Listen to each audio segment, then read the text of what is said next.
Tonight we are here for the U46 Educational Facility Master Plan Phase 1 Community Share Out. And we will get started here with Dr. King. Good evening, everybody. So just to kind of give a little background, about a year ago with the board, we made a decision that we needed to create and or update our facility plan. We really have not completed one in almost 20 years prior to the large round of construction that occurred in the school district in the early 2000s. So we went through a pretty rigorous process, interviewing 5 to 7 candidates to do this with us. We selected an organization called the DLR Group, which is who you will hear from tonight. They're going to show you some of how they got to their phase 1 findings and where we're going to go as we proceed. Again, we greatly appreciate your participation in this project with us. As I mentioned, our goal is to come out with a final product that will help guide us out at least the next 10 years or so, as far as how we need to update our buildings, replace buildings, whatever is deemed appropriate and necessary, given that we have several buildings that we operate that are over 100 years old, and the average age of all of our buildings combined together is almost 55 years old. So we are in need of some additional updates and probably some other things involved, but I'll let Carrie take it away and she can introduce her team and go through her presentation tonight. But again, thank you for your participation. Okay, Dennis. Yes, thank you, Carrie. My name is Dennis Bain, and I'm with DLR Group, a principal in the firm, and been practicing K-12 facilities master plans throughout the country for the last 27 years. And as such, DLR Group takes these 5 elements very seriously. The experience that we're able to garner from having 30 offices around the country that all practice in K-12 allows us to make the world a lot smaller, especially knowing that school districts, there's no one size fits all, and there's no rules of thumbs, and there's no canned approach. So being able to take that experience from those 30 offices and bring those stories and that success and that insight to the school district for consideration as they make informed decisions is key. Doing the right size innovation, the design excellence, and more recently, the authentic research and development. And those 5 qualities DLR Group, like I said, takes very seriously. And we have formed our team and our culture and our mindset and our spirit and heart and soul when we bring it to school district around those 5 things. And as such, we're usually the number 1 or number 2 in the world in terms of providing services to school districts like U46, but it's not because we're big, but we think we're providing that more quality service. That quality service brings us to this promise, and every person that you hear speak tonight and every person that you come across within the 30 offices and the 1,400 people that work for DLR Group have this etched in their mind and their soul to elevate the human experience through design. And this is the student experience and the teacher experience and the community experience. When teachers and students are engaged, they're going to be successful and the achievement level is accelerated. The team go ahead, Gary. So as a principal in the firm, I'm very proud of the team that's going to be speaking to you tonight. The 8 people have been handpicked based on the qualities that I just experienced, the desire to work with school districts, the fun of working with school districts. We have Troy Glover in the lower left. He's an educational planner, but also an urban planner, which brings an interesting perspective. Dylan works very closely with Shona in making sure that all of our systems are tied together and we're thinking holistically as we come to solutions and approaches. Grace with her data analytics, her GIS experience, bringing that data and helping us, what does this really mean and how can we use this to your community is key.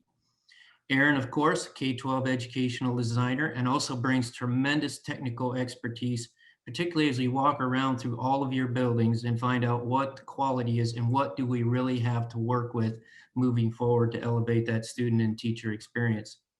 Shona, from a high performance design leader, basically making sure that those things that we can't see, like CO2, all of those things that impact brain function, neurology, and a student's and a teacher's ability to be active, engaged learners and teachers in your inside your facilities is key. And of course, Melissa, educational planner, but also research, but also an interior designer. So making sure that we're infusing that research, once we understand it, actually into practice that benefits all your teachers and students. And then Corey White, kind of really taking all of this and wrapping it up into a nice little bow. And really, what does this thing look like? What is it telling us? How can we use this? And all of that is under the careful leadership, which I'm very proud of, that Carrie Van Zant brings to the team. And I believe, Carrie, you're up next. Thanks, Dennis. Tonight, we want to provide you with some learning objectives or takeaways and also talk about why this is important. Just so at the start of this, much like any sort of education session or webinar you might join, it's always nice to have some takeaways, right? What am I really here for? What am I going to learn? And why is it important?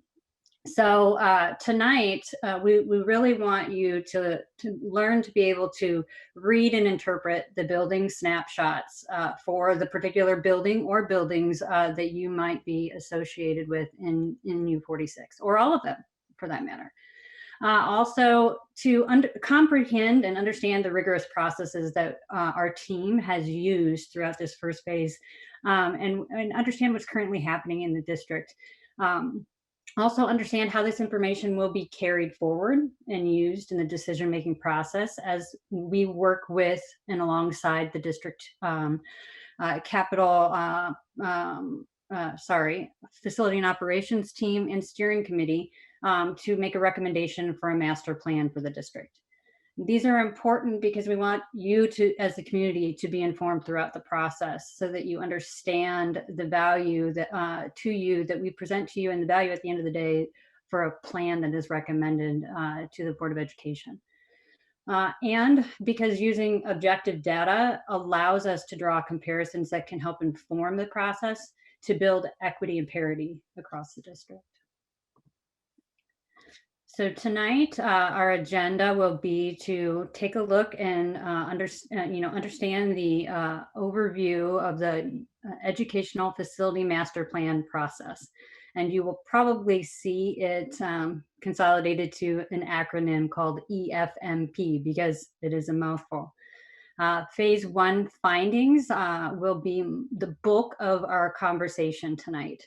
So we'll talk about a number of items here listed related to the facility and site, utilization and capacity, surveys, student shadowing, information incorporated from staff and teachers and administrators, condition assessment and utility analyses information, talk about grading the facilities, and then getting to share out on some of our initial findings from our community analysis and survey. And then we'll look ahead a little bit into phase 2.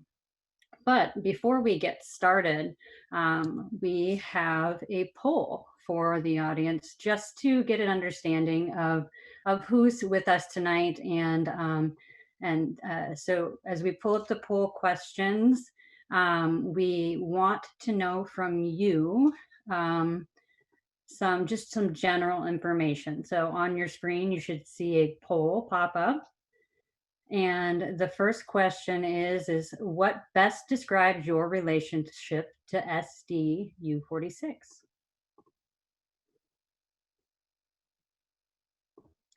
So current student, alumni, parent, staff, administrator, teacher, community member, partner organization, or other.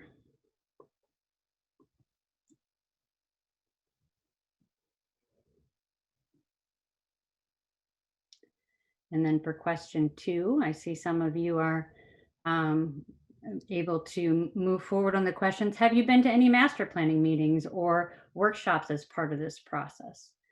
Yes, no, this is your first one, or you're not sure. And then questions 3 and 4 are two-part questions. Thanks to Zoom, we are limited to 10 response options for our questions. So you'll see that if your community that in which you live is not listed in question number 3, you have the ability to indicate not listed and then move to part 2 to respond to the remaining options.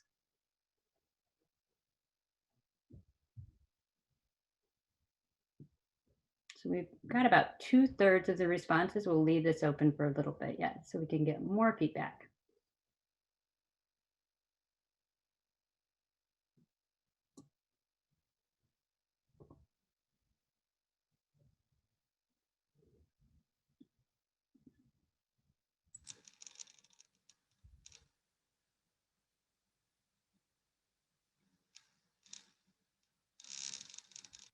Carrie, before we close this, I just want to mention that in order to submit, you do have to have provided a response for each of the questions. So for instance, as Carrie mentioned, if in question 3 or 4, your community is not listed, you do have to select the not listed option in order to submit the poll, or it won't let you. Thank you, Corey.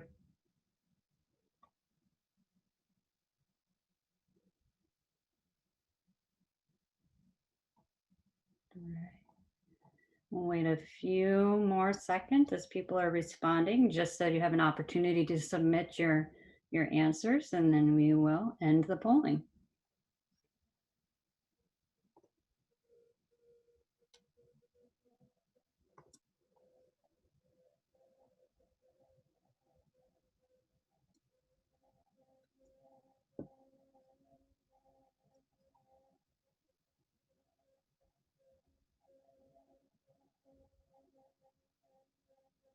All right, I'm going to go ahead and end the polling because I think we have just about everyone other than our panelists. About 85% or so. Hold on.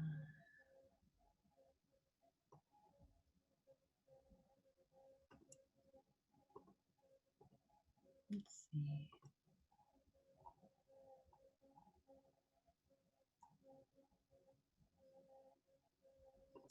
All right. And our results tonight, majority of the people in the audience are the relationship that most describes you to SDU 46 is that you're a parent. And then we also have a number of staff, administrators, and teachers, and some alumni. This is the first of your workshops and or meetings as part of the master planning process. So welcome, we appreciate you being here tonight. And then it looks like between the communities that you live that Elgin is one of the largest communities represented here tonight. So thank you for everyone that is here tonight. It looks like we have good representation from just about every community. And so here we go. We will go to the next. All right. So what is an educational facility master plan? Traditionally, facility master plans just take a look at the nuts and bolts of a building, its structure, its systems, and its condition. In years past, many architect and engineering firms would do physical condition assessments and note those and to create a plan is a way to be proactive and get ahead of deferred and anticipated maintenance. While we do that as well, an educational facility master plan takes it a step further. DLR Group infuses an educational component to understand the educational adequacy today, as well as the educational readiness into the future of the schools in order to meet the educational vision of U46. So this is really meant to ensure lasting value, not only to the students and teachers that occupy these buildings, but also to you all, the vested stakeholders in the community. Ultimately, at the end of the day, it's about learning and understanding about the educational program and vision so that we are aligning the form or the spaces in the building to align to the function and the activities that are happening within. So the EFMP process is a 6-phase process. We started a little under a year ago with U46. And right now we are kind of working in 3 different phases simultaneously. Our first phase is called Deeper Understanding. This is really an opportunity for DLR Group to work with leaders in the district and also partners such as students and staff and teachers, administrators, to really understand what is happening in the district now. Really build that, understand that foundation so we can build on the successes of it. Phase 2 is called Discover and Explore, and that is, and in this phase is when we work with the district to understand how the district might be changing and what's possible. What does the future look like? What does education look like in 10 to 15 years? Or how do the district leaders envision education changing? And it's also about us understanding from a community perspective the vision of what your needs and desires are as a greater community, and how SDU 46 can impact that or play a role in that. Phase 3 is what we call programs. So once we know kind of a foundation of where the district is now and how things are currently happening, and we get the vision build the vision for where the district wants to go educationally, then we do what's kind of called a gap analysis. We know where you are, we know where you want to be, but we know that there might be some change needed to get there, right? So what does that look like? How can the buildings support teaching and learning? And what resources does the district need to make that happen? In later phases, in phases 4 and 5, we conceptualize what that might look like. How might these changes be created, and what priorities and costs associated with them are there? And at the end of the day, we work with a steering committee, representative of a number of partner groups in the district, to strategize ways to develop a holistic master plan for the district for the next 10 to 15 years that would be recommended to the Board of Education at the end of the process. And then the Board of Education would work together to on an adoption and implementation plan. So we would be facilitating that process. Along the way, we do have opportunities for community involvement. This phase 1, this presentation is to present our findings and kind of begin to start that conversation with you as a community to understand what's happening in the district. In a couple of weeks, which you'll see towards the end of this presentation, we will have another update to you all on the visioning workshops that we've had within the district. And then in phase 5, we will come back to you as we're working with the steering committee to reach out to you for input as we share on potential options district-wide for that positive change that we were talking about that might need to occur at any given level. So look for those future opportunities. And like I said, at the end of this, we will provide an update on the next engagement session. So who are these partner teams that I'm talking about? Really at the large scale, the greater macro scale is our community or vested stakeholders, right? So you all we're working to facilitate a process with not only the students at the center, but also thinking broadly and understanding what the community needs and aspirations are. So on the far right, you see primary users. This group is who we really look to as the experts, right? They're either the students that are in the buildings day in and day out, or the teachers and staff and administrators that are teaching in these spaces all throughout the district, or our curriculum and department leaders to help us understand the educational program that's being taught throughout the district.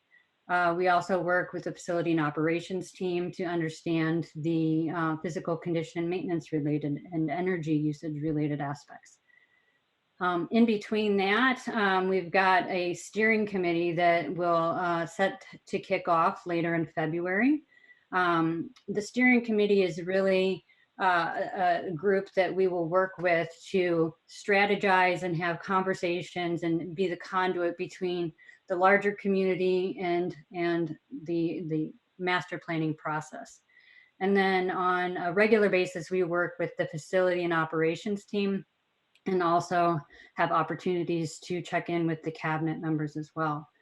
And at the end of the day, the recommendation for a master plan will be to the Board of Education by the steering committee and the facility and operations team, with DLR Group facilitating the process. So it's important to understand that this master planning process is school district U46 master plan. It's not DLR Group's master plan. We work with a number of clients in planning and design and engineering, and every master plan is unique to each district. And so at the end of the day, this will be presented by the members of U46. So before we get started on the general overview of our phase 1 findings, I just want to point you all to the how to access the building snapshots on the district website. So the first step would be to go to www.u-46.org/plans, and then you'll see that there's an opportunity to select building snapshots. And in that, you'll pull up some additional information on all the schools. So you'll have a link to all of the schools so that you can access whichever school's snapshot, as we're calling them, at any time during this presentation or later if you wish. These snapshots, an example of the one page of these snapshots is on the right-hand side.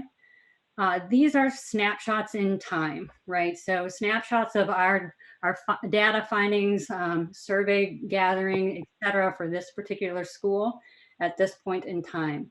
The master planning process is an evolving process. And so while we have this as a point of reference from phase 1 data gathering findings, we're always gathering data and working with members of the district to understand more and update information. Also, for asking questions tonight, you can feel free to input questions into the chat feature. It will go to all the panelists. Please know that we will not be answering live questions tonight, but you have an opportunity while you're seeing the information to go ahead and submit a question, or go to Let's Talk and access the Educational Facility Master Plan button and be able to submit questions during the presentation or after the presentation, so that these questions will then be reviewed and themed so that we are responding to a number of questions all together as a topics of interest or an FAQ page. So please note that again, questions, well, if you submit them tonight, they will be answered at another time. They won't be answered live tonight. All right, so phase 1, deeper understanding. These are key activities that we've completed, and a number of these activities we'll take a deeper dive into with regard to survey findings, shadowing students, analyses on utilities and condition assessments in the district. We've also done a furniture audit of existing furniture throughout the district at all the schools. And we've done what's called a reality capture or laser scanning. And that's really where we go in and we do 3D capture of all the facilities so that we have a better understanding of the layout of all the spaces, the dimensions, and it helps provide accuracy to building plans to be used for different projects and assessments and that in the future. So what has kind of occurred in this process? All schools have been assessed. So we've had a number of professionals, nearly 40 professionals in and out of the buildings since last February. We've conducted 800, almost 900 listening tour responses from staff across the district, and we'll touch on these in more detail throughout the presentation. We've shadowed students at all levels. We received feedback from teachers in our surveys for our weekly activity logs. Over 400 teachers participated in that, which is a phenomenal response. We've also heard from a number of you in the community, and we recently sent out a survey and received over 5,300 responses, which is an amazing response. It helps us understand how engaged you all are and some of the questions you have, and it's exciting to see that level of interest in what we're doing and the facilitation process with the district. These are some examples of the reports and information that have been provided to our team. Everything from existing plans and reports to utility bills, enrollment information, whether it be historical enrollment or projections, boundaries, etc. All of this information goes into our data gathering and our analyses in this first phase. So to talk a little bit more about the facility and the greater scale and sites, I'm going to hand it over to Troy. Thank you, Carrie. I'm going to pick up where Carrie left off, and she talked about some of the information that we collected from you as a district, and we analyzed as part and studied as part of our master planning process. I'm going to talk about two parts of that, and that's facility and also enrollment and some of the factors that we used in defining those two areas. Next slide, please. So one, we took a look at the number of schools that you have, and this is pretty standard as we go from district to district, that you have more schools at the elementary level, and as you go up in grade level, the number of schools reduce. So you have, the district has 40 elementaries, 8 middle, 6 high, and 2 early childhood centers, and they're evenly distributed. And I'm going to say that there's a high connection in terms of where your students are located and your schools are. Next slide, please. So we also took a close look at enrollment, and we looked at, just for purposes of tonight's discussion, we're only going to focus on 5 years of historic enrollment. And if you look at it in total, your enrollment is declining, slightly declining. But as we look at it more carefully and closely, we saw a notice that in grades 2 through 5, as well as grade 7, that it seems to be declining at a little higher rate than some of the other grades. And on the opposite side of that, we also noticed that for grades 8 and 9, as well as 11, that there's been a slight increase of enrollment over the same 5-year period. We're going to talk about, I'll talk about the next slide, what might be attributing to some of the overall decline in enrollment. So when we look at enrollment, there's a number of factors that are used to project your enrollment. And the one that I just talked about, historic enrollment, is certainly one of those factors, but also birth rates. And as we look not only in your area, but across the country, there seems to be a slight decline in birth rates, which has a direct relationship to the enrollment projections. I mean, there are other factors like housing and employment and some of those factors that we looked at. But the one that's really contributing to the slight decline in enrollment for your district has to do with birth rates and the declining birth rates. But even if you look at it with the declining birth rates, there's a few years where your enrollment is pretty flat. Overall, this 10-year period, there's a decline, but there's some years where it's flat. Actually, two different groupings in 26, 27 to about 28, maybe 29. And then you see when you get to around 30, 31, 20, 30, 31, it's flat again. But it has nothing to do with academic programs or people moving out of the district. It has a direct relationship to that declining enrollment. Next slide, please. So we started to also look at, as part of our review of information and understanding your district, is some factors that influence site size, because this becomes, as we start developing recommendations near the end of this process, site size is a consideration.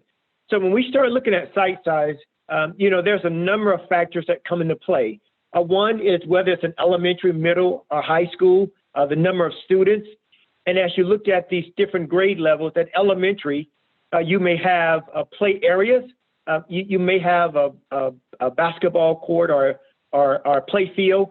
But as you move up to middle and high school, those things, the need becomes greater, and those spaces are larger. At the middle school, the playground may go away, and you start to see more basketball courts and ball fields. And when you get to the high school, the type of outdoor spaces expand. So these are all factors that come into play, as well as circulation and transportation. You have areas for bus drop-off, pickup, and you got to make sure that that's not conflicting with vehicular traffic, and the number of parking spaces that are needed. At the elementary and middle school levels, it's primarily faculty and staff with some dedicated space for visitors. When you get to the high school, you have to factor in students, because now you're having students driving to school. So these are all factors that we look at and consider when we look at site size for the different grade levels. Next slide, please.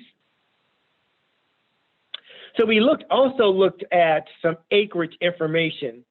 And this is the guideline that we followed in this case is the Illinois School Board of Education. And just applying the guidelines that they have produced, it tells us about 35% of your campuses are adequately sized. And, I wouldn't say get alarmed by that, because when we look at urban areas, there's a lot of limitations to site. And certainly part of your district is considered an urban area. So that's what you will find if you look at districts throughout the U.S. So it's not something that's unique to School District U46. But these guidelines that we reviewed assigns a set value, a baseline when you look at elementary, middle, and high school. So at the elementary level, it's the baseline acreage is 5 acres, middle is 15, and high is 20. But there's an added factor onto that. When we start looking at acreage, we also include an additional acre for every 100 students, and that's across all grade levels. And that's how we evaluated and looked at your site size based on the guidelines that's been established. We gave you an example of a building, and just to show you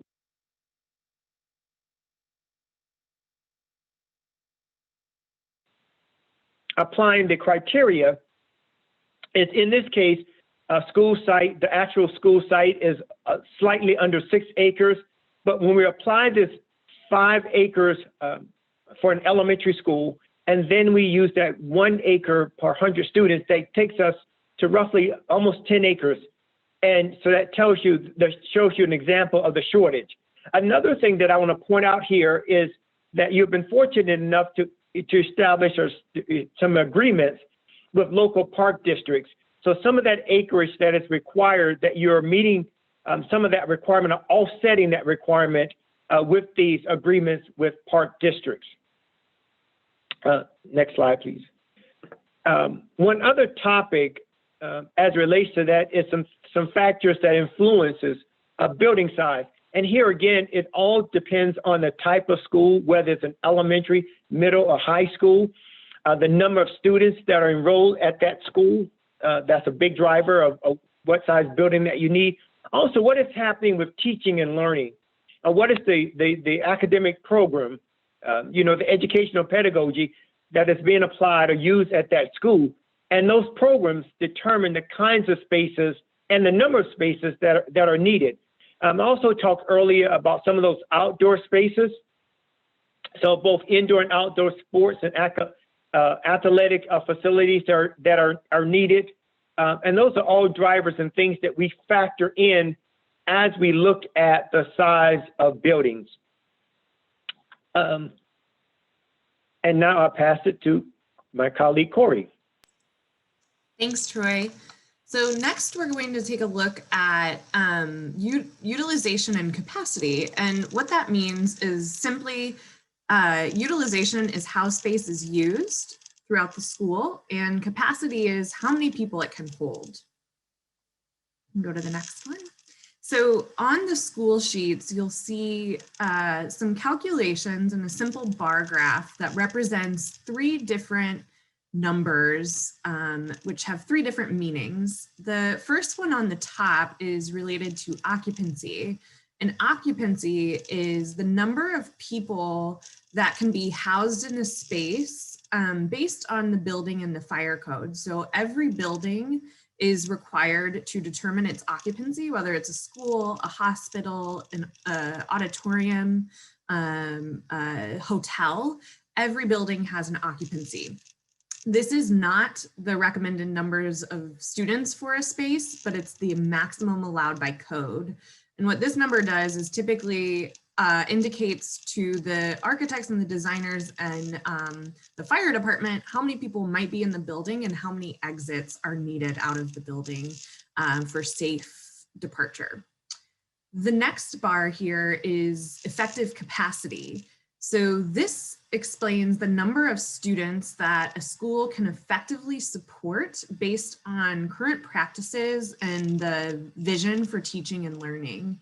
This is calculated based on using the Illinois School Board of Education's guidelines for square footage per student. Again, this one is just a guideline. So you may see some numbers here, and this is just a recommendation based on what some of the current practices are within the school. And then the third number in the darker green bar is total enrollment. And this is based on the current number of students who are actually attending the facility.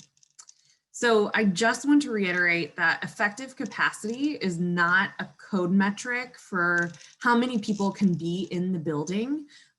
It's not a static number either. So based upon how a building is used, which we know can change from year to year, and what spaces are programmed into the building, this may vary over time.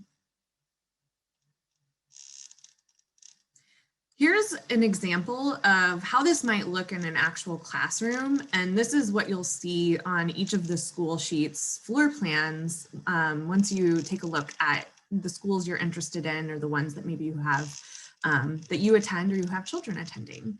So this is a sample classroom, about 877 square feet.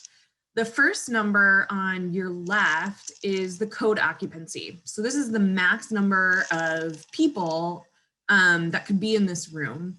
It's 49. So we know that would make for a really big class, right? So this isn't typically the one that we designed to. The second number here is the actual number of students observed. So if we went into a classroom tomorrow and counted how many students are in there, we would see an observed number. So it may be 30, these days it may be less than that. Whatever it is, that's the actual number of students based on the enrollment for that building. And then the third example is effective capacity. So this indicates the number of students by the ISB guidelines. And again, this is not not like the code where it's a max number or anything. It's just what's the most effective use of that space.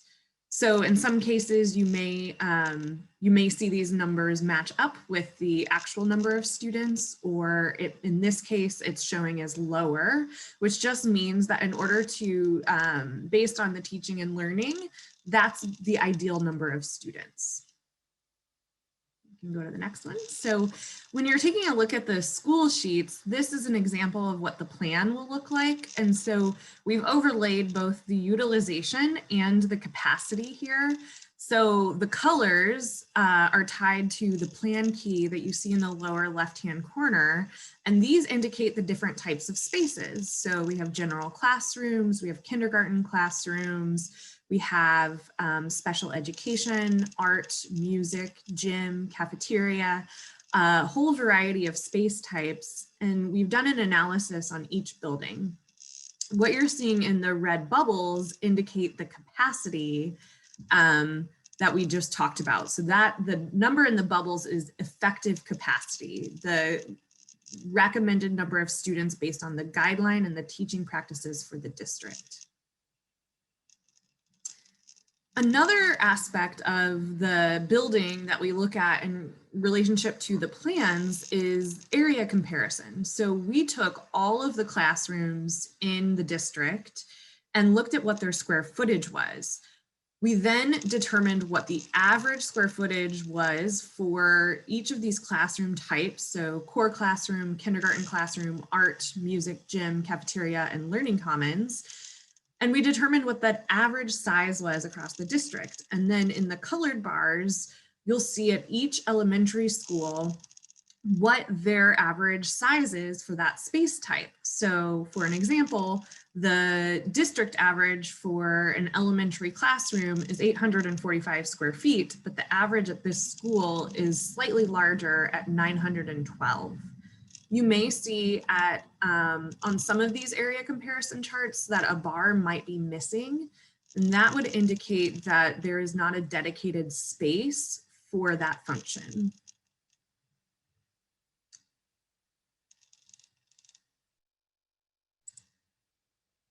And I'll turn it back over to Carrie.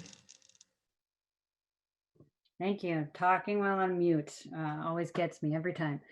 Thanks, Corey, for that overview. And as we look now, we mentioned earlier how we had listening tours with staff.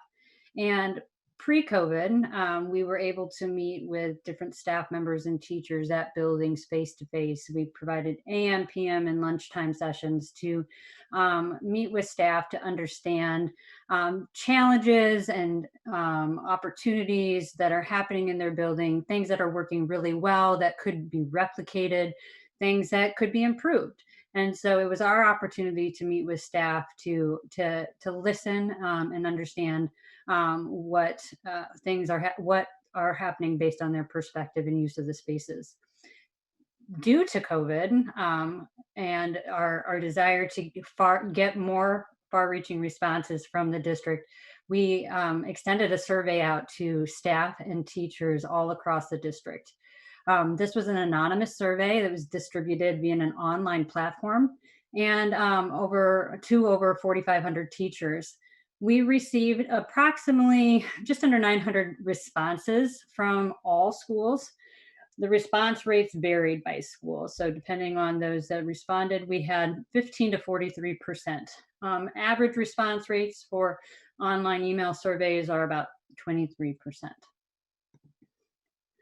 Some of the major themes that came out of the feedback that were provided to us was related to temperature variations. This is something that was all across the district, having temperature swings that are too high, too low, maybe high humidity, low humidity, all throughout the heating and cooling seasons. At the elementary level, really not only to have a desire for operable windows, but windows in general. There are a number of elementary schools throughout the district and other schools at the middle school and high school cohorts that are interior spaces and do not have access to views in daylight. There is a desire across all grades to have more and enhanced integrated technology, as well as flexible furniture for collaboration for students of all grades.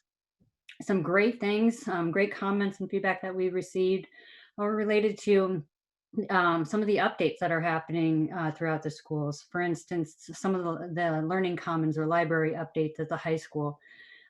These are flexible spaces for collaboration and provide access to different resources and zoning for that collaboration. Really valued by teachers. Some students had indicated that they'd like better access to these spaces. And then also, you know, the desire to update and provide welcoming and secure entries into the building, as well as updates for different programs, whether it be specialized student services or pathway support. Again, these are just a snapshot of responses. All right, and so also as part of this process, we take a moment to understand what is happening from a teacher's perspective through an activity called Week in the Life, but also a student perspective and we conducted some shadowing. So Melissa is going to share with us those activities now. Thanks, Carrie. So this portion of our analysis encompasses several activities with the aim of developing a deeper understanding of how students and staff use the facilities on a day-to-day basis. What activities do they do? Where do they do these? When do they do these? And with whom?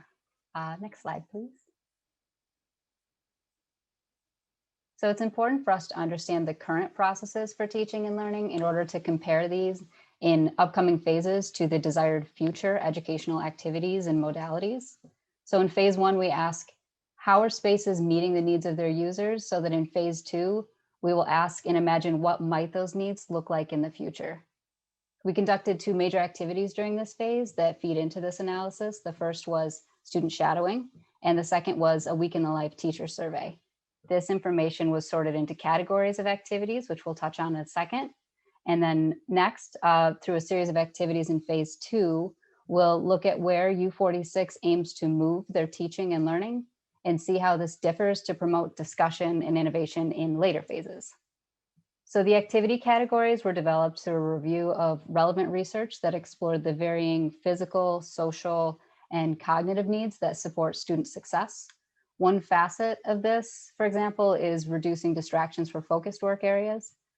These are the learning activity categories. I won't read everything on the screen here, but I'll at least list off the learning activities: direct instruction, hands-on learning, group discussion, physical practice, research, inquiry, or reflection, focused study, creative brainstorming or drafting, practicing student agency, and presenting or performing. You'll see these reappear throughout our process as a basis for analysis across a variety of activities, and this allows us to connect the dots across different bodies of information throughout all phases of our process. As I mentioned, student shadowing was sort of step 1. 45 classes or individual students, depending on the grade level, were shadowed for a day across several different high schools, middle schools, and elementary schools, and one of the early childhood centers. Our team noted the variety of activities participated in, for how long, in what group size, in what space, and any other general observations about tools and resources used during these activities. And this observation helped us gain a deeper understanding of what a day in the life of a student actually looks like to help fill in the gaps and give some context for the teacher activity log survey, which was step 2. We called this a week in the life. So teachers logged the activities with their students each day for 1 week. We received activity logs from teachers at all cohort levels and across a variety of subjects and programs at U46. And this gave us a really great, diverse body of data to work with. It was a fantastic response. To give a little context to the survey, we did ask respondents to consider how the week was spent during in-person learning in a pre-COVID-19 setting, recognizing how different learning looks right now. So you can see an overview of the average findings by cohort here, with each colored bar representing one of those learning activities shown earlier. For the most part, there are minor shifts between cohorts, as you can see, but consider especially those transition years like kindergarten and 6th grade and how students adjust to the different expectations. So we'll be asking questions like this and using this type of analysis as we move forward with this data. You'll see a version of this bar on each school sheet showing an average of how these activities were distributed throughout the week at that particular school. Next slide, please. Next, we evaluated spatial educational adequacy. This is one of several components that make up the building grade, which we will itemize later. Next slide, please. So what we're measuring here is how well the space and the physical features of the building align with and support teachers' goals for teaching and learning within their school. This was measured with a quantitative survey in which teachers, principals, and support staff evaluated various aspects of their space. The 4 scoring components that make up the spatial educational adequacy score, it's kind of a mouthful. We need an acronym for this one, I think. Under each of these scoring components, we ask questions about how well various physical features of their space support their goals for teaching and learning. And you can see the physical features categories listed here. How well spaces support a variety of activities. And when you need a space, is it available to you or is it in use? Next, we asked respondents, what do they perceive as the degree of visual complexity in their classroom? So that's how all the different items, materials, flooring, walls, decorations, displays, etc. in the room combine and contribute to a cumulative sense of complexity. And last, how future ready is your learning space? Is it agile? Can you try new things, or are you working against it if you do attempt something that hasn't been done? You'll find scores for each of these 4 components on each school sheet. And on the next slide, we have just a few high-level takeaways from this data. Teachers, administrators, and staff felt that temperature control negatively influenced teaching and learning at all cohort levels. This backed up what we heard during the listening tours as well. On the positive side, availability of wall writing services, so whiteboards, chalkboards, and the noise level within learning spaces, so the interior acoustics of classrooms, both of these positively supported teaching and learning at all cohort levels. And then there were a few specific depending on cohort levels. So lack of storage for student materials had a greater negative impact on teaching and learning at the earlier grade levels, pre-K and elementary school. But it was also noted as unsupportive at high school level as well. A lot of high school students carry their materials in a backpack and they carry their coat or their supplies with them at all times. And last, the connection to nature and outdoors was perceived to have a greater negative impact on teaching and learning at the middle school and high school levels, so the older age groups, than at younger grades. This might suggest that the higher grade levels, the older students maybe have more autonomy, that if an outdoor learning space was available to them, they could make use of it. And those are just some of the high level takeaways. And these were really looking at the building features mostly. So we'll continue to analyze these as we move forward. Next, we're going to, so much of what you just saw was looking at gaining a deeper understanding of the existing conditions related to the use of the buildings and how well they support teaching and learning. So next, Erin is going to discuss the physical condition assessment of U46 facilities.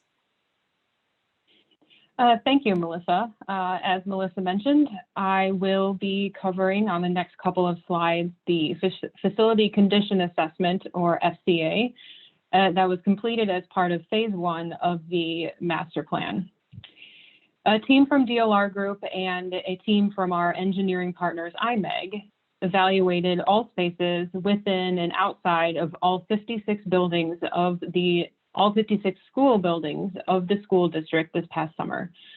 The purpose of this facility condition assessment is to understand the existing condition of the building facilities in the district and to also help us understand the magnitude of cost for these deferred and anticipated future maintenance needs.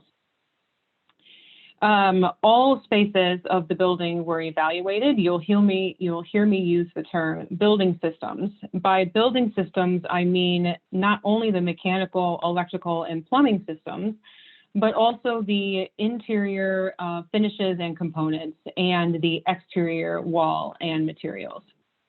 As part of this effort, we also used a web-based program called Facility Insight. This program helped us build a data set of all of these assessments. So we used this program to log the condition of each system, to log all the assessments. This also helped us complete a cost estimate for all assessments throughout the district, and also helps us to evaluate the data. This data set also acts like a living data set that the district can use as a reference, as well as a planning tool in the future as they start to tackle this mountain of data. Next slide, please. All building systems were given one of 4 conditions: excellent, good, fair, and poor. If a building system was in excellent condition, this means that it is new or in like new condition, shows no signs of wear, and it is in very good working order.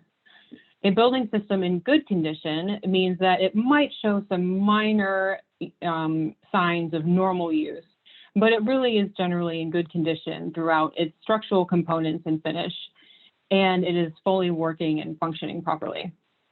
Next, if a system is in fair condition, this means we're starting to see some more significant signs of wear.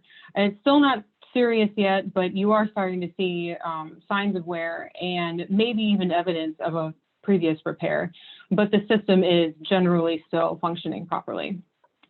If the system is judged to be poor, this means we are seeing very significant signs of wear and tear. The finish is significantly damaged or actually damage to the structural components of a system.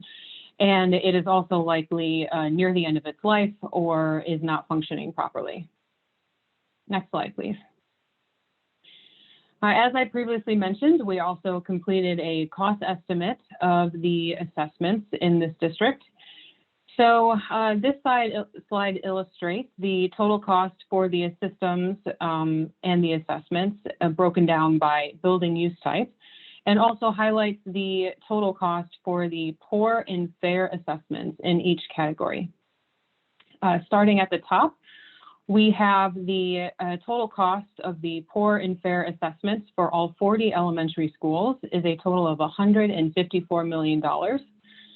Moving on down to the red bar, the total cost of all poor and fair assessments for the 6 high schools is $131 million.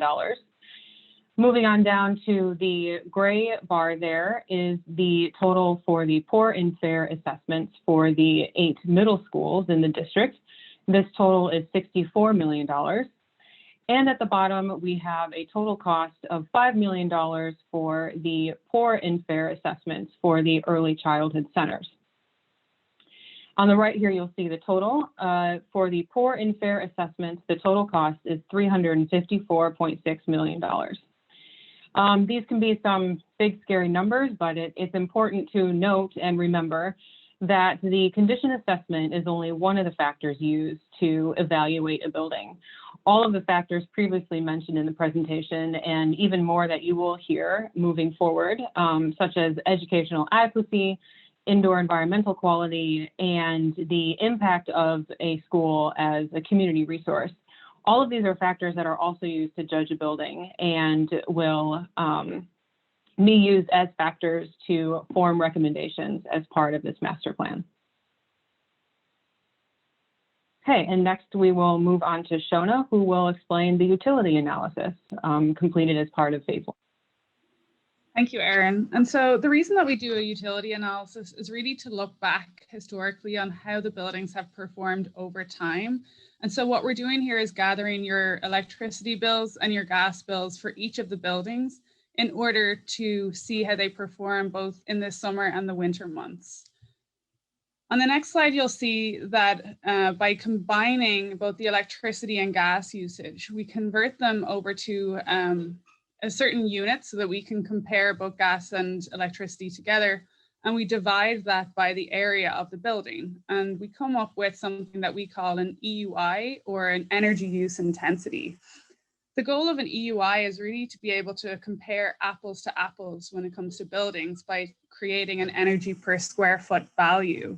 And by doing so, we can compare not only U46 buildings against each other, but we can also compare your buildings to other neighboring buildings. And so here on this graph, you can see what a typical EUI is for schools of your size in Illinois.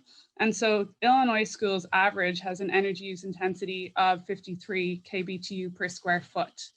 U46 has an average that's a little higher than this at a kBTU per square foot of 58, which is still quite close to being the average for this state.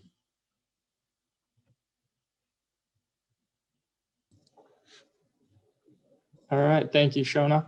So now that we have an understanding of energy use intensity, there are many building characteristics that can influence this energy use intensity. And as Shona mentioned, the idea is to get the lowest EUI possible, which would mean that our building is very energy efficient. So a few building characteristics that could influence EUI, it could be the construction materials used to insulate the buildings. It could be the mechanical systems used to heat, cool, and ventilate the buildings. It could be something as simple as how the building is oriented. But all of these decisions have an effect on how much energy your building will ultimately consume.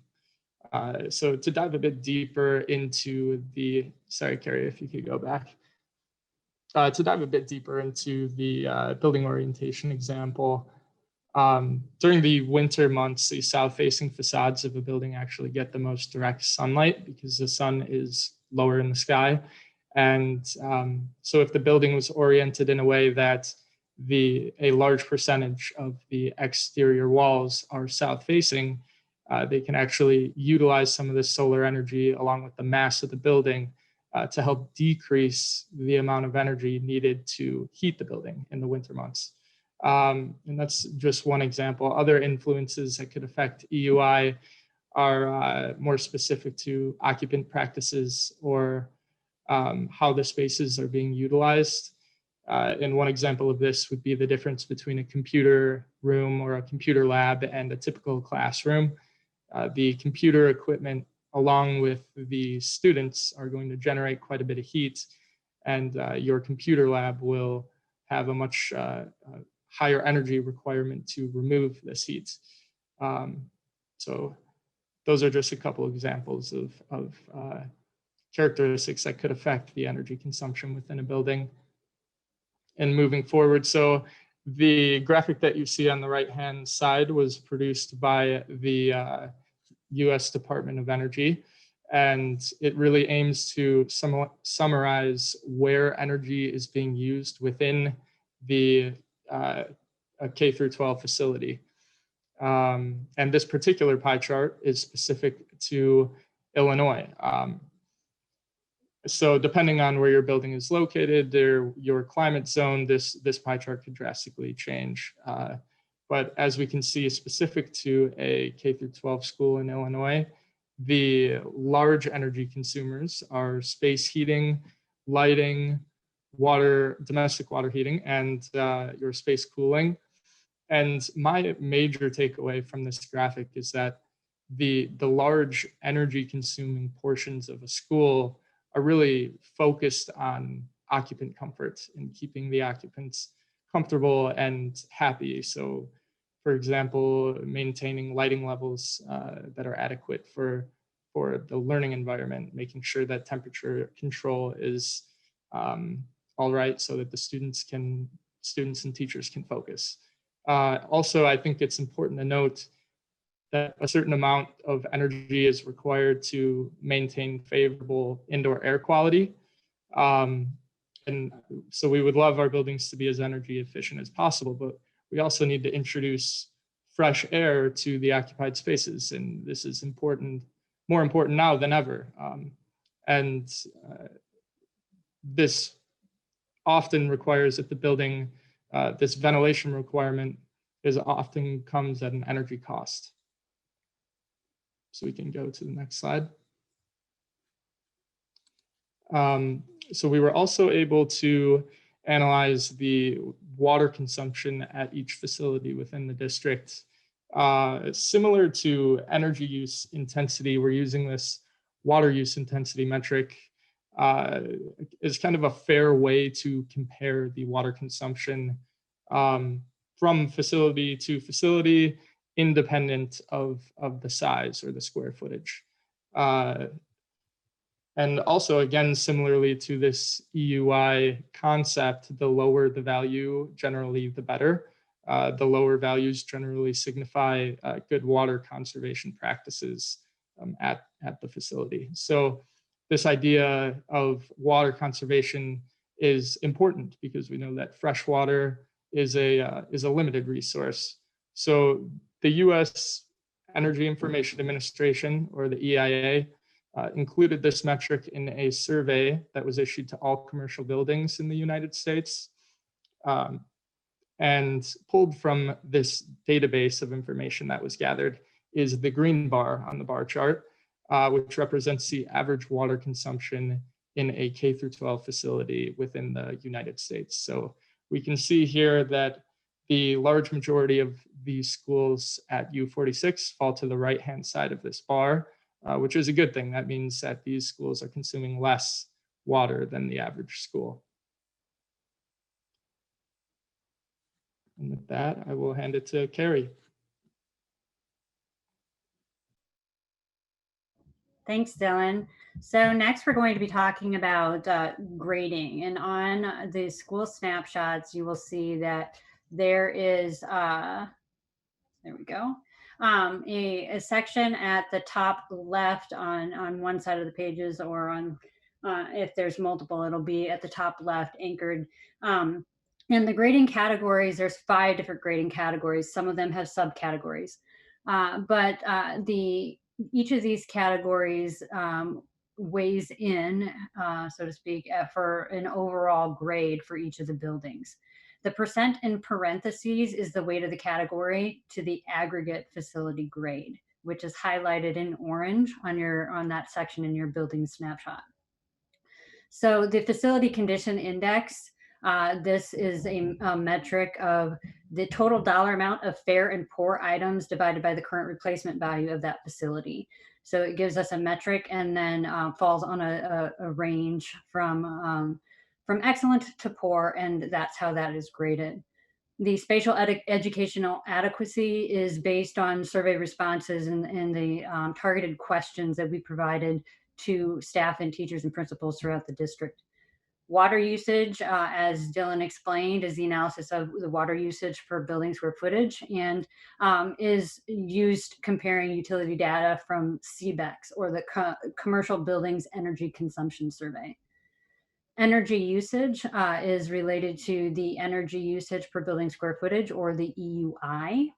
And the building allocation is a number of different smaller subsets. So taking a look at the overall square foot per student.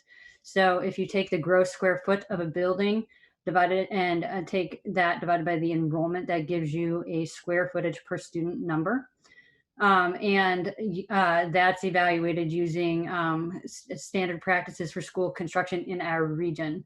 Also current acreage as compared to the ISB, Illinois State Board of Education, recommended guidelines. Whether or not there are basement learning spaces, as well as whether or not there might be mobiles at a particular school used for classroom use. All of these factors go into overall grading of a facility, and some factors may weigh categories down, some may, but the weighting of the categories was done in coordination and that in review with the district, and so the weighting of the percentages there for each of the conditions is how each of those, the final scores are tabulated. So as part of our analysis, we mentioned that Grace on our team is a GIS analyst, and she's taken some time to study the district, as well as has played a large role in the survey component that was issued out to the greater community. So we're going to turn it over to Grace.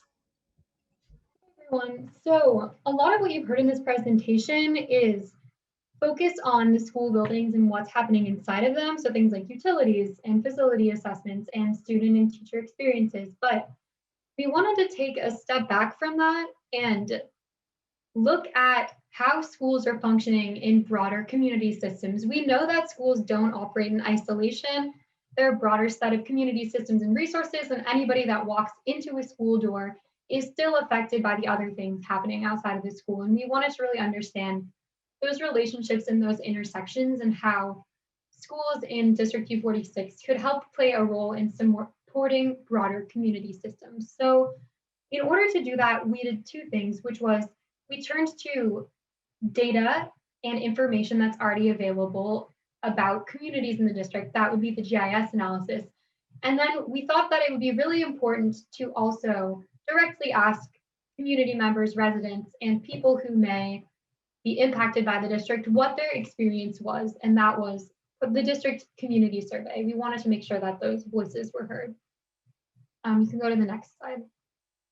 So what makes a healthy community? We wanted to step back and think about, as I said, not just education, but how do educational systems interact with all of these other types of systems? And so we turned to the social determinants of health, which are a research-based framework developed by the Kaiser Family Foundation that basically outlines the different factors that can impact an individual or a community's ability to achieve good health outcomes. So things like how much they're spending on healthcare, their life expectancy, how they're able to function in this society.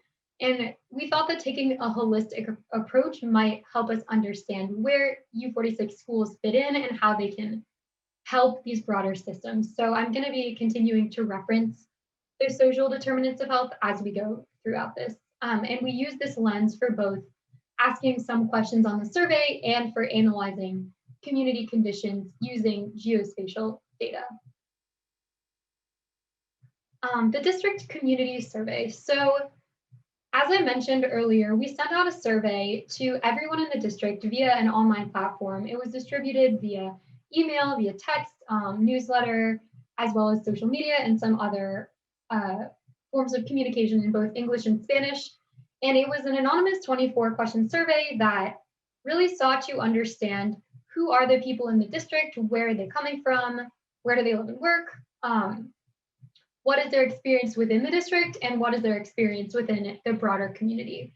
And we were really excited that we got over 5,000 responses from a variety of communities and zip codes and from a variety of different types of people. So parents and guardians, residents, property owners, people who live in the district, people who work there, people who maybe own businesses there. Yeah, and we were really excited by that response. If you go to the next slide.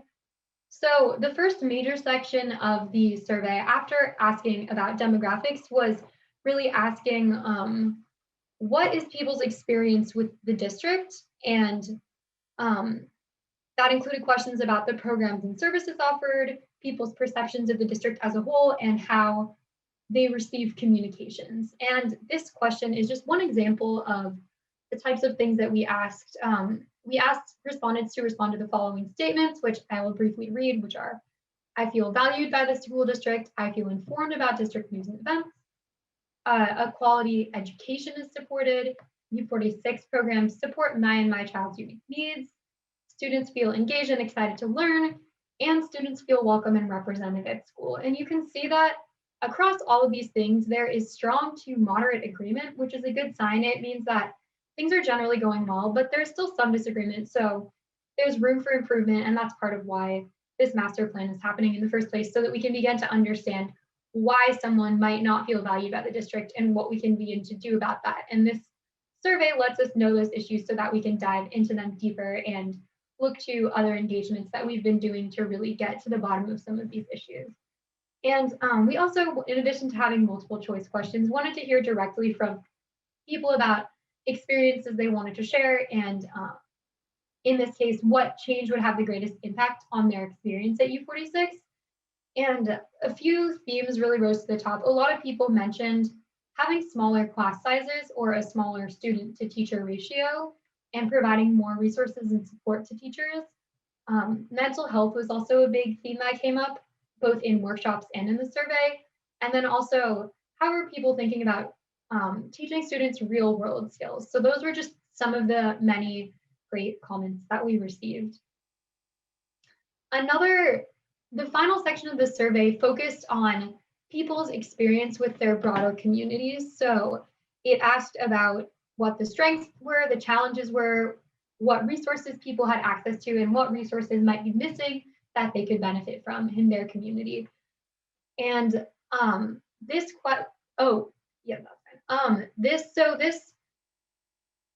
question about community strengths and challenges really revealed the differences in experience across the district, and just the fact that this is a really diverse, geographically and in many other ways, district with a broad set of needs, conditions, and perspectives. That was demonstrated by the fact that schools and access to quality education were listed both as the top challenge for communities and within the top 3 strengths. So that is telling us that people are having different experiences at different schools, and that's something we might want to look into further. And you can see that some of the other top strengths are community safety and access to parks and green space. And some of the other challenges that rose to the top across communities were public transportation and a sense of culture and community. And again, these vary from community to community, but this was the aggregated results. So it might not necessarily be true for your community, but in general, that was the response. And then we asked people what would make them feel more welcome at U46 schools. And there was a lot of talk about a stronger sense of community and an improved way of communicating with parents and community members. And these are some examples of the types of things people suggested to build community and make community members and residents across the district feel more welcome in U46 schools. That a lot of people mentioned access to food, social services, and other specialized support services that go beyond just what kids are learning in classrooms. And that kind of ties back to what I was talking about how a school can play a broader supportive community role, along with hosting community building events and then providing culturally relevant and accessible spaces that the community really actually feels like they can use and that are for them. So I've touched on this briefly, but you might be wondering, how does a school exactly play a role in the social determinants of health? So usually we focus on, as we have in this presentation, the user experience. So what students, what teachers are doing, and the schools, so what's on the site. But for this section, if you could click next, Carrie, we're really focusing on how is the school fitting into this broader network? And by doing that, by considering those relationships, how are we actually knitting the school into the community fabric? And that is where GIS comes in, and I'm going to talk a little bit about what that is. So GIS stands for Geographic Information Systems, and that means it's a framework for gathering, analyzing, and mapping spatial data. So that's stuff like buildings, plants, vegetation, open space, that could be community demographics or human activity. And this is a really powerful tool because it helps us look at patterns, relationships, and trends across systems. So how does where parks are match up with where people live, something like that. And this is especially important for this district because, as you saw from some of the survey results, there really is a lot of geographic variation.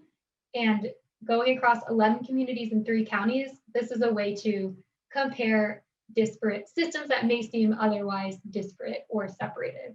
And that helps us ask the right questions and identify the right problems to solve through this master plan. This is just one example of how we are using this type of analysis and technology to investigate further the social determinants of health and the role the school plays in addressing them. So this is just one of the categories, economic stability. You can see on this map, we looked at median household income, and you can see that there's some income variation, and we matched this information with other spatially derived statistics like where are people renting versus owning housing and how many people are rent burden. And we saw that almost 50% of the households who rent housing in the district are rent burdened, which means that they pay over 30% of their income in rent before they cover any of their other expenses. And we also match this with existing district data, indicating that 61% of the district's students currently are low income compared to 48% in the state at large. And that led us to this question of really thinking, okay, schools might not be able to control the amount of money that a family is making, and they might not be able to help someone with their rent, but what they can do, or what we can think about, is how can U46 career pathways actually set people up to have quality employment that's financially viable, that could potentially lead to economic mobility. So that's, if we notice that economic stability is a vulnerability, even though schools can't influence that, they can still play a role in getting people to a solution. And so these are examples of other types of questions that we've been asking across all of these different systems. And as part of phase one, it was really just an exploration of what are some of the issues, what's going on. And as we move into the next phases of this project, we're really excited to delve more into actually answering these questions and coming up with some solutions.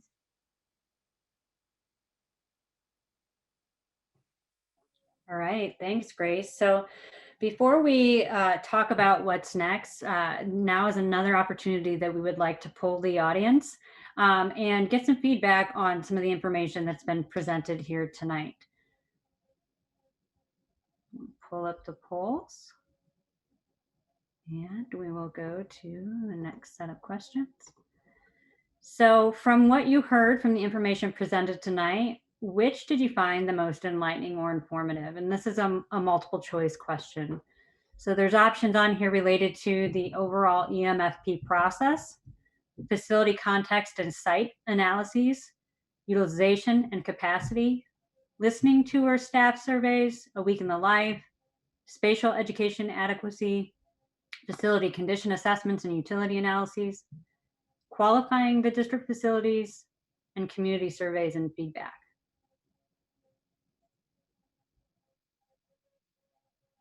And then in the next question, to you, what are the two greatest strengths in your neighborhood or community?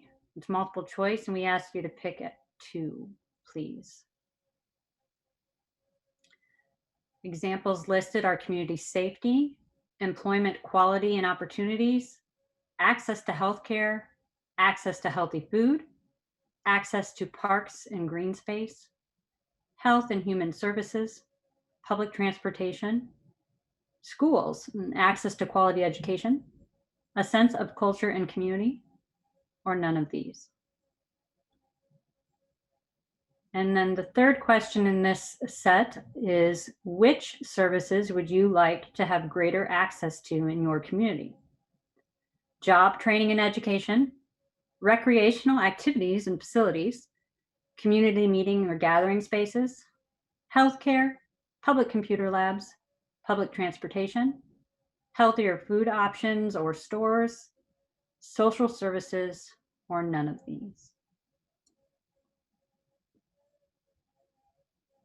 So we'll take a moment to let you all weigh in, and then we'll take a look at the results.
All right, it looks like we're almost there. We're just over 70%. So you could submit your responses.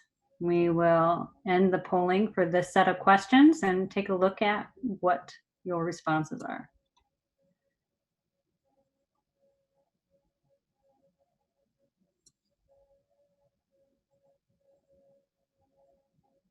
All right. All right, so for question number 1, much of the responses around what you all felt was informative or enlightening is related to the facility condition assessments and utility analyses, followed by both the community survey feedback and analyses, as well as utilization and capacity in facility context and site analyses. What are the 2 greatest strengths in your neighborhood and community? Schools and access to quality education. It's great to see that, as well as access to parks and green space, and then community safety. And which services would you like to have greater access to in your community? The highest responses provided are on recreational activities and facilities, followed by social services and job training and education. So wonderful. Thank you all for participating in that poll. Okay. So next steps, where do we go from here? As I mentioned, this is one phase of the 6-phase process. This is not final. Like and we mentioned previously, this is a snapshot, right, of our findings, and we continue to update information as we receive it, or have new developments as part of the process, as part of our workshops and meeting with partners all across the district. And it's meant to, again, set the stage or build a foundation for future success within the district. So phase 2 activities, again, we have 3 phases going on simultaneously. So we've been able to conduct a number of workshops up to this point. We've met with students and conducted ideation workshops at the middle school and high school levels. We've met with staff. We've conducted an indoor environmental quality workshop with science staff across the district. We've met as a 2-part workshop for values workshop, which is viewing architecture through the lens of user experience and sustainability, and really getting to understand feedback on the visioning for what user experience and what sustainability means in the district. Curriculum and instruction workshops. We met with staff and teachers at all building levels, pre-K through 12th grade. And then we conducted recently in December a community visioning workshop. So all of this information will be presented in a summary format at our next session. So in 2 weeks, we will have our phase 2 Discover and Explore Community Engagement session. It is scheduled for February 10th at 7 p.m. It'll, like I said, it'll be a summary of our findings and looking forward to the future and what curriculum instruction and cultural shifts within the district might look like. So before we depart tonight, we have one more poll. We want to look ahead to future phases and ask you a couple of more questions, so bear with us here. And the questions are, the most important skills students need to be prepared for the future are, this is multiple choice, we asked you to pick up to 3, please. Teamwork and collaboration, leadership and confidence, health and wellness, technological skills, flexibility and adaptability, global awareness, life skills, such as running a household or managing money, employability, creative and innovative thinking, and reasoning and critical thinking. And then the second question, I am most excited about. So we asked you from the list presented there to select, it's a multiple choice option, between school educational programs offered, connecting with members of the community, connecting with business partners, fostering a relationship with school district U46, opportunities for internships and externships, as well as career education, seeing our communities pull together to create meaningful change in School District U46, and being heard and being able to provide input for the vision of School District U46 throughout this process.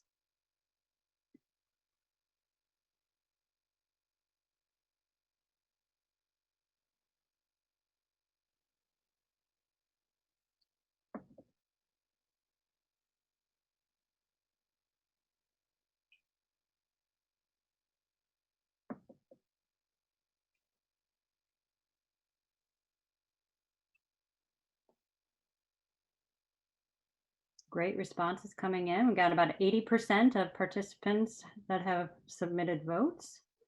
We're nearly there. We'll close the polling in about 10 to 15 seconds.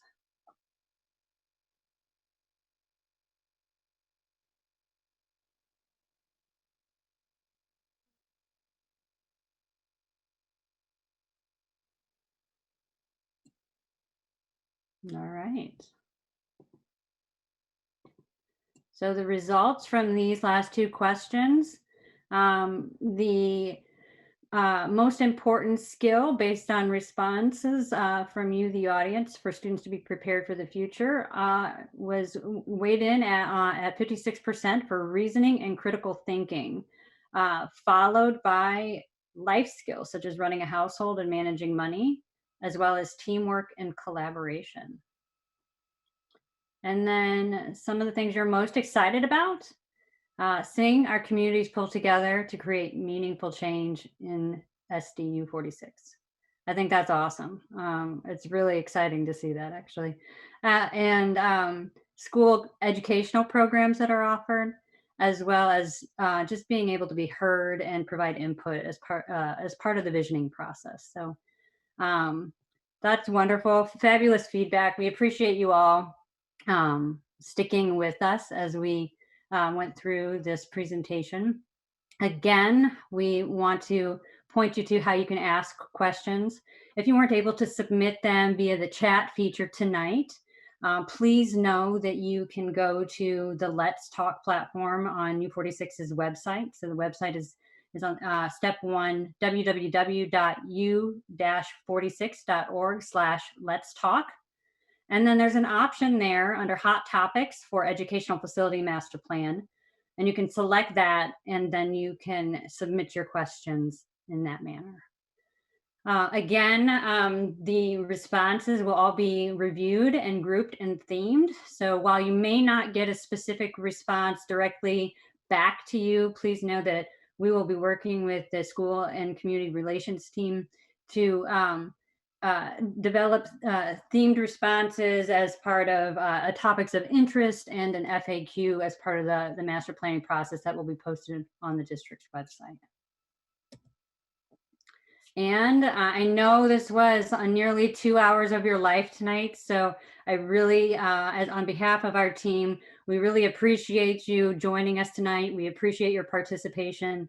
And we love the feedback and input that you provided. So we look forward to seeing you in a couple of weeks as we talk more on our findings and summaries from the visioning efforts in phase 2, and seeing where our different partner groups want to take U46 in the future.